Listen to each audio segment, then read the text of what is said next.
সবাইকে শুভেচ্ছা আমন্ত্রণ জানাচ্ছি ২১ বিজনেস সঙ্গে আছি আব্দুর রহমান রণ। দর্শক শুরুতে ঢাকা স্টক এক্সচেঞ্জের খবরাখবর জানিয়ে দিচ্ছি। আজকে দিনের শুরু থেকে সূচকের বেশ খানিকটাই ওঠানামা রয়েছে, তবে ঠিক এই মুহূর্তে আমরা দেখতে পাচ্ছি দেশটির প্রধান ইন্ডেক্সটি প্রায় ১৭ পয়েন্টের মতো পজিটিভ থেকে অবস্থান করছে ৫,৮৬৬ পয়েন্টে। লেনদেনও ভালো গতি রয়েছে। আমরা দেখতে পাচ্ছি গত কার্যদিবসে একটা ভালো গতি ছিল লেনদেনে, সেখান থেকে কিছুটা ধীর গতি থাকলেও আমরা দেখতে পাচ্ছি লেনদেনের পরিমাণ ছাড়িয়েছে প্রায় ৯৫০ কোটি টাকা। এবং লেনদেন হওয়া প্রতিষ্ঠানগুলোর মধ্যে আমরা বৃদ্ধি পেতে দেখেছি ৪৫% প্রতিষ্ঠানে, সেখানে দর হারিয়েছে ৪১% প্রতিষ্ঠানের এবং অপরিবর্তিত আছে ১৪% প্রতিষ্ঠানের শেয়ারের দর।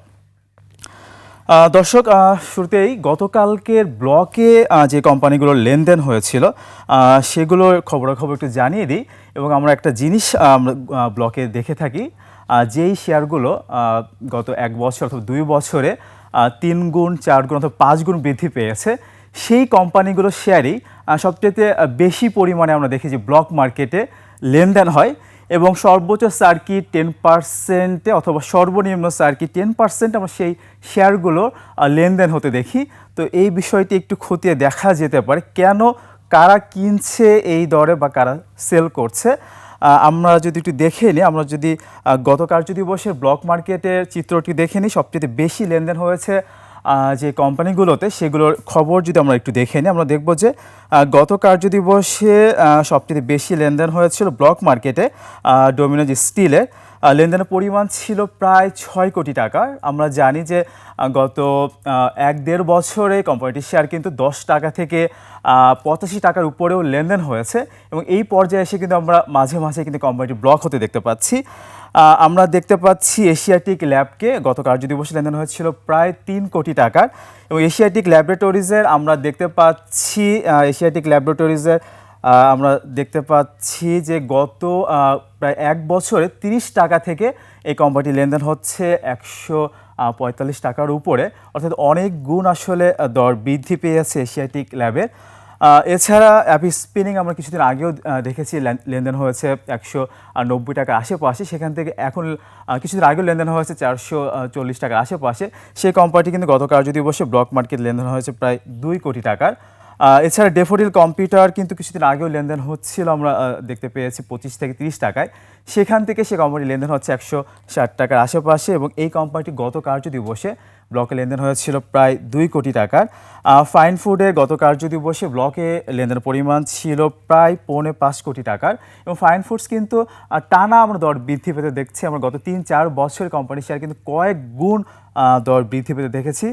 আমরা যদি গত ৩-৪ বছর হিসাব করি, কোম্পানির শেয়ার কিন্তু একটা সময় ৪০-৫০ টাকার আশেপাশে লেনদেন হতো, সেখান থেকে কোম্পানিটির আমরা কিন্তু ৫০০ টাকার উপরেও লেনদেন হতে দেখতে পাচ্ছি।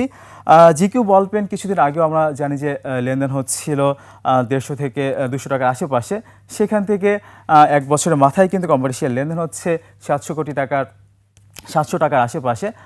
এই মুহূর্তে ৬০০ টাকার কিছু উপরে লেনদেন হচ্ছে এবং এই কোম্পানিটির ব্লক লেনদেন হচ্ছে ১ কোটি টাকার উপরে।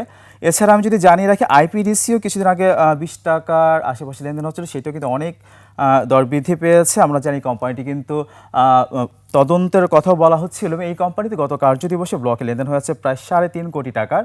লাভেলেও আমরা দেখেছি যে ৩০ টাকা থেকে কোম্পানি লেনদেন হয়েছে কিন্তু ১২০ টাকার উপরে। এবং এই কোম্পানিটির গত কার্যদিবসে ব্লক মার্কেট লেনদেন পরিমাণ ছিল ২,৩০,০০,০০০ টাকার, কিছুটা বেশি। এবং টাকাফুল ইন্স্যুরেন্স এই কোম্পানির দর বৃদ্ধি পাচ্ছে।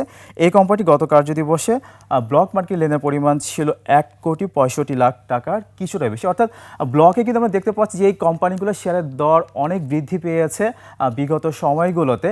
সেই কোম্পানিগুলোই আসলে হাত বদল হচ্ছে ব্লকে, এবং সেটি কিন্তু 10% বৃদ্ধিতেও লেনদেন হচ্ছে, 10% কমেও লেনদেন হচ্ছে একই দিনে।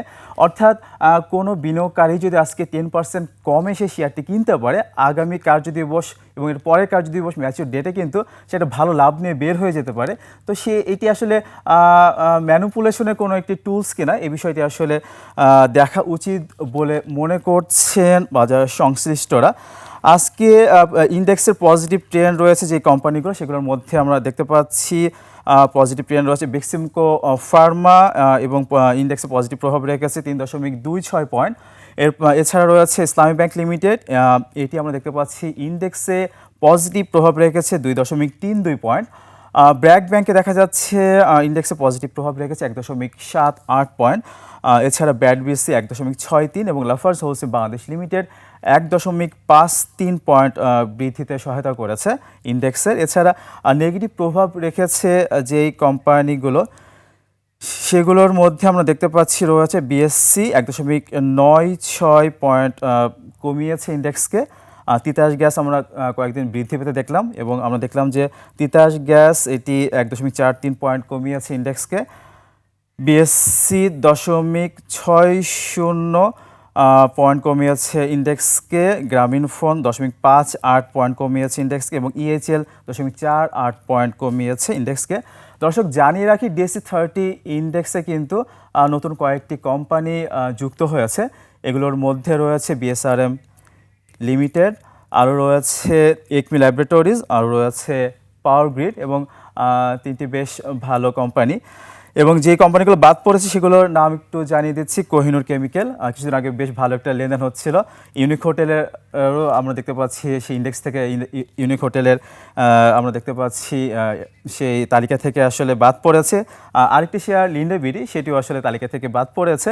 অর্থাৎ পারফরমেন্সের উপরে আসলে ভিত্তি করেই কিন্তু ইন্ডেক্স এবং আসলে পারফরমেন্সের উপরে ভিত্তি করে কিন্তু ইন্ডেক্সের আসলে এই যে যোগ বিয়োগ হয়। এবং ডিএসসি 30 আমরা জানি 30টি কোম্পানি এবং এই 30টি কোম্পানিতেই আমরা যে T+01 কথা শুনছিলাম, তো T+1 কার্যকর হবে কিন্তু এই ডিএসসি 30 দিয়েই। ডিএসসি 30 যে কোম্পানিগুলো আছে সেই ডিএসসি 30 কোম্পানিগুলোর মাধ্যমে কিন্তু T+0 লেনদেন শুরু হবে পরীক্ষামূলকভাবে। তো সেক্ষেত্রে বাজারে লেনদেন বৃদ্ধি পাবে। এবং এর আগে আপনাদেরকে জানিয়ে রাখি যে T+1 কার্যকর হবে কিন্তু অন্য সবগুলো কোম্পানির ক্ষেত্রে। অর্থাৎ আমরা টার্নওভার বাড়ানোর জন্য বলছিলাম যে মার্জিন রুলকে আসলে সংশোধন করতে হবে, সেই সাথে T+1 অথবা T+0 করতে হবে। তো সেক্ষেত্রে আসলে টার্নওভার সামনে বাড়তে যাচ্ছে, এটা তো বোঝাই যাচ্ছে। এবং সবগুলো বেশিরভাগ কোম্পানি T+1-এ লেনদেন হবে, বাট T+0-তে লেনদেন হবে ডিএসসি 30-তে যেই ইন্ডেক্সগুলো। এবং আপনাদেরকে জানিয়ে দিলাম যে ডিএসসি 30-তে নতুন করে অন্তর্ভুক্ত হয়েছে পাওয়ার গ্রিড, একমি ল্যাবরেটরিজ এবং বিএসআর লিমিটেড। এছাড়া যে তিনটি বাদ পড়েছে সেগুলো হচ্ছে কোহিনুর কেমিক্যাল, লিন্ডে বিডি, এছাড়া ইউনিক হোটেল। এবং ইউনিক হোটেলকে কিন্তু আমরা সাম্প্রতিক সময় একটা বেশ ভালো মুভমেন্টেই দেখতে পাচ্ছি।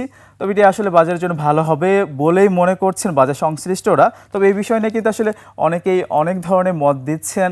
অনেকে বলছেন যে আমাদের মার্কেট তো আন্তর্জাতিক মানের না, আন্তর্জাতিক মানের আইপিও এখানে লিস্টেড হচ্ছে না, কিন্তু আসলে অনেক ডিসিশন আসলে নেওয়া হচ্ছে আন্তর্জাতিক মানের অথবা নেওয়া হবে ভবিষ্যতে।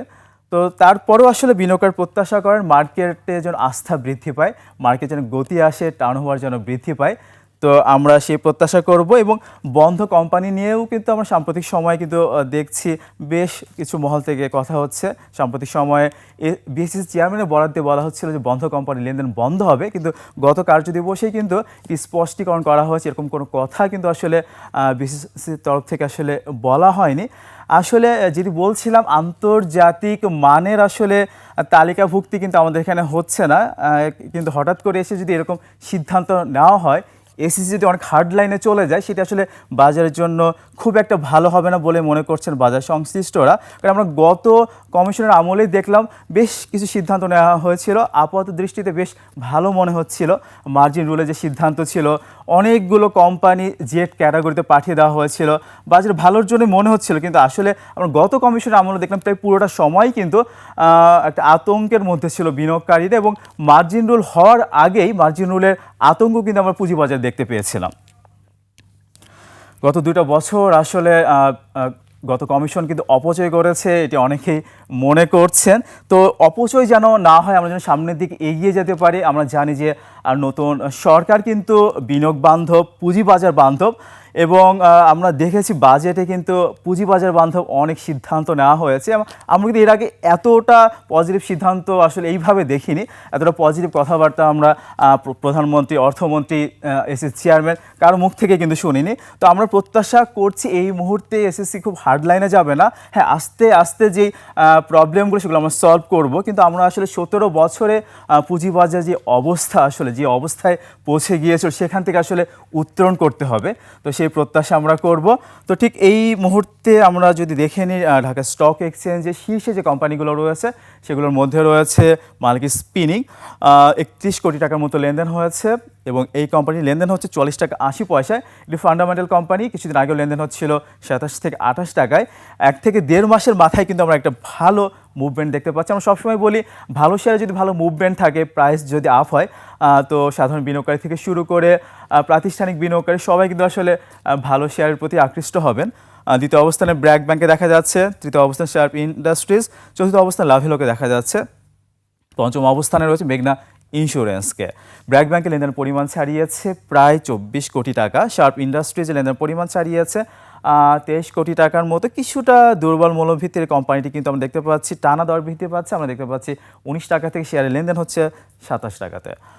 শতাংশের দিক থেকে সবচেয়ে বেশি দর বৃদ্ধি পেয়েছে যে প্রতিষ্ঠানগুলো, তার মধ্যে প্রথমে রয়েছে উসমানিয়া গ্লাস, এর পরবর্তী অবস্থানগুলোতে অ্যামারেন্ট অয়েল, ILFSL রয়েছে, এছাড়া রয়েছে শ্যাম্পুর সুগার, জুটি স্পিনার্স, এবং সবগুলো শেয়ারই কিন্তু বেশ খানিকটাই দুর্বল মৌলভিত্তির। উসমানিয়া গ্লাস কিন্তু টানা দর বৃদ্ধি পাচ্ছে, 40 টাকার ঘরে ছিল 1 মাস আগেও, সেখান থেকে আজকে কিন্তু লেনদেনের পরিমাণ দাঁড়িয়েছে 74 টাকায় এবং সর্বোচ্চ দরে লেনদেন হচ্ছে, সর্বোচ্চ দর বৃদ্ধি পেয়েছে 9.93%।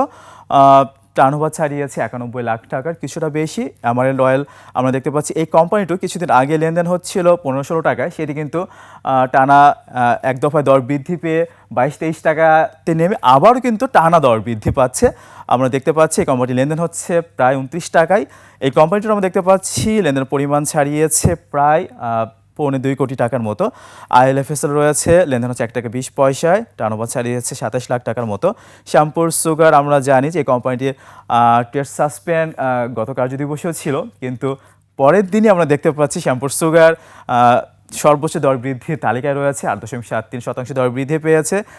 টার্নওভারের গতিটাও ভালো, প্রায় 1.5 কোটি টাকার মতো টার্নওভার হয়েছে। পঞ্চম অবস্থানে জুটি স্পিনার্সকে দেখা যাচ্ছে। এই কোম্পানিটির লেনদেনের পরিমাণ ছাড়িয়েছে 30 লাখ টাকা, কিছুটা বেশি, এবং লেনদেন দর বৃদ্ধি পেয়েছে প্রায় 9%। লেনদেন হচ্ছে 227 টাকায়। অনেক সময় দুর্বল মৌলভিত্তি অনেক কোম্পানির কিছু প্রাইস সেন্সিটিভ নিউজ অনেকেই আগে থেকে জেনে যায় অথবা নিউজগুলো বের হয়ে আসে, তো সেসব কারণেও অনেক সময় আসলে আমরা দেখি যে এসব শেয়ারের দর বৃদ্ধি পায়। আমি এমনটিও দেখেছি যে ডিলিস্টিং হওয়ার পরেও কোনো একটি শেয়ার প্রোডাকশনে গিয়েছে, আবার লিস্টেডও হয়েছে। তো এছাড়া আমরা দেখতে পাচ্ছি শতাংশের দিক থেকে সবচাইতে বেশি দর হারিয়েছে তোংহায়ের। এর পরবর্তী অবস্থানগুলোতে সান লাইফ ইন্স্যুরেন্সকে দেখা যাচ্ছে, তৃতীয় অবস্থানে গ্রামীণ 2কে দেখা যাচ্ছে, এর পরবর্তী অবস্থানগুলোতে ওরিয়ন ফার্মা রয়েছে, পঞ্চম অবস্থানে নাহিক অ্যাপকে দেখা যাচ্ছে। তোংহায়ের দর হারিয়েছে প্রায় 3.7%। সান লাইফ ইন্স্যুরেন্সের কিন্তু আমরা আজকে দেখলাম যে একটি তদন্ত কমিটি করা হয়েছে, এটা টানা দর বৃদ্ধি ছিল এবং আজকে এটি দর হারিয়েছে 3.67% এবং লেনদেনের পরিমাণ ছাড়িয়ে 4.38 লাখ টাকার কিছুটা বেশি। দর্শক, নিচ্ছি একটা বিরতি, ফিরছি একটু পরে, আমাদের সঙ্গেই থাকুন।